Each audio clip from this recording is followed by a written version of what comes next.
In this video, I'm reviewing my new MSI Z170A Tomahawk motherboard, my new Intel i7 6700K, and also my new 8GB Corsair Vengeance RAM modules.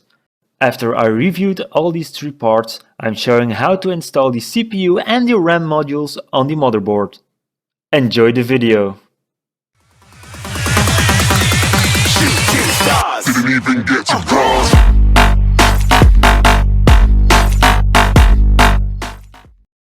So this is the MSI Z170A Tomahawk motherboard. So this is the box. It's a very solid, very nice box. I really like it.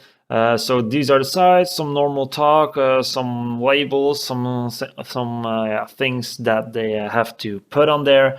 Yeah, not so interesting at all. But yeah, if we see the back, that's kind of interesting. So this is the motherboard and all its features. So you can get 4K on that. You have USB 3.1. You have gaming LAN, audio boost, which is very nice. The audio boost.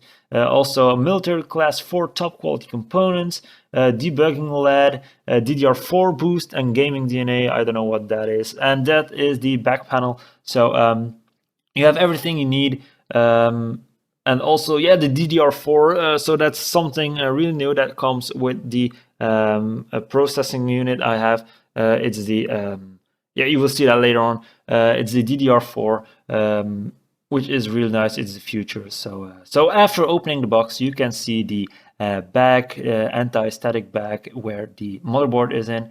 Make sure you have unloaded all your static electricity onto something metal that is grounded. So for example, a stove or your plugged in computer, so you don't hurt your components with static electricity. So underneath this second bottom, you can see the IO plate, which is really nice. My previous one was just metal color.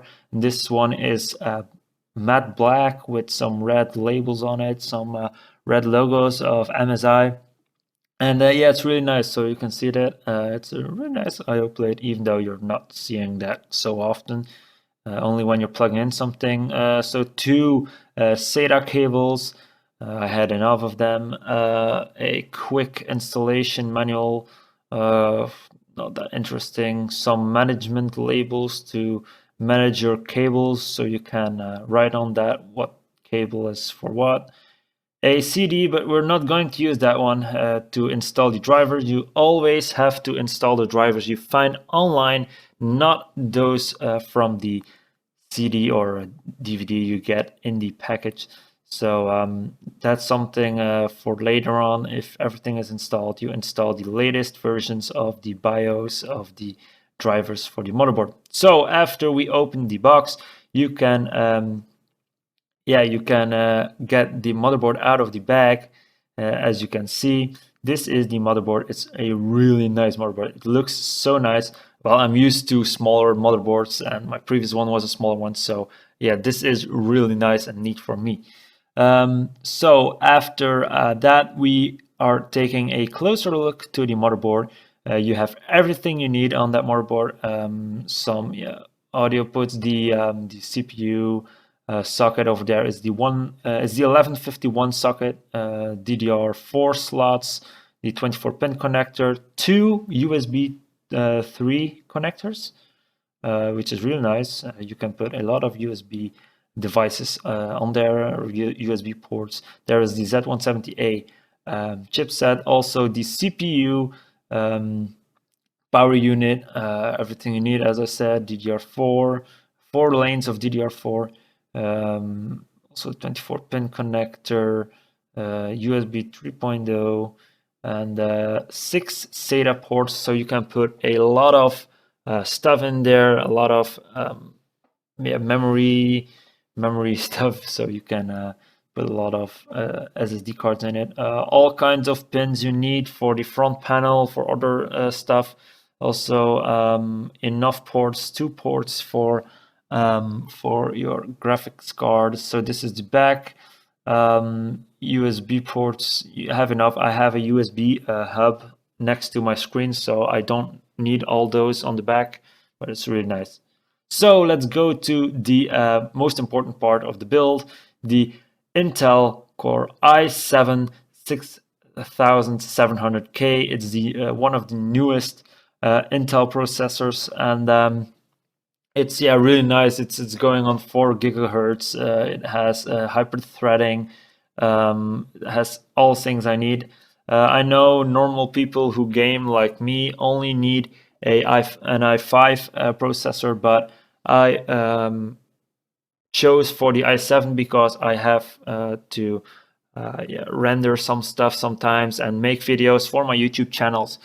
So that's why I needed the i7 for recording while I'm gaming.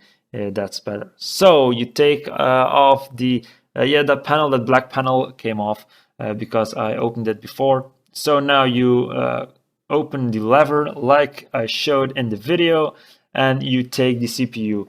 Just be really carefully when you're taking the CPU. Only touch it at the sides, not at the center. Only at the sides. Be really careful. I think this CPU costs a lot of money. I bought it for around 350 euros, so it's really costly. So take it really carefully to put it in the 1151 socket. It's the Skylake socket for the new CPUs of Intel.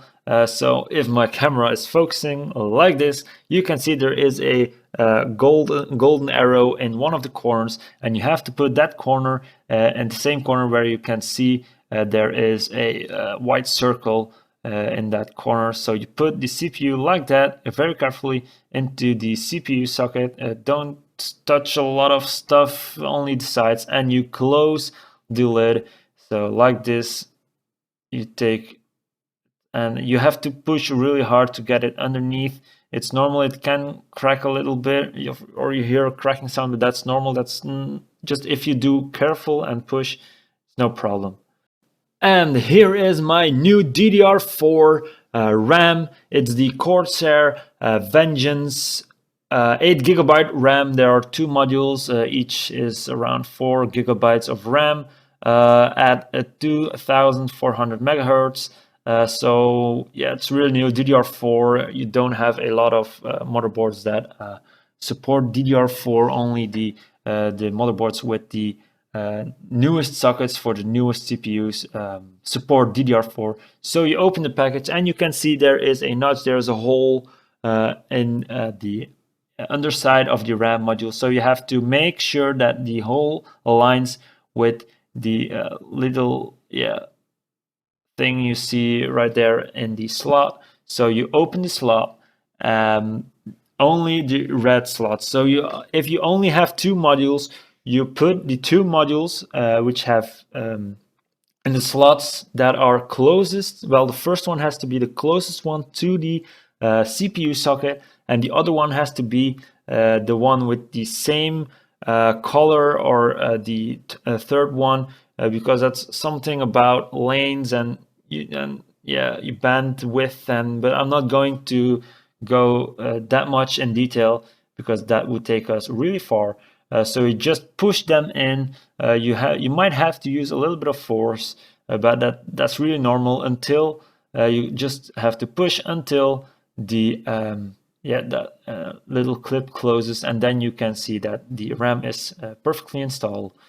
So yeah, thanks for watching, and if you want to see more progress on my PC build, just subscribe to my channel, and see you next time. Bitch, I'm buzzing out.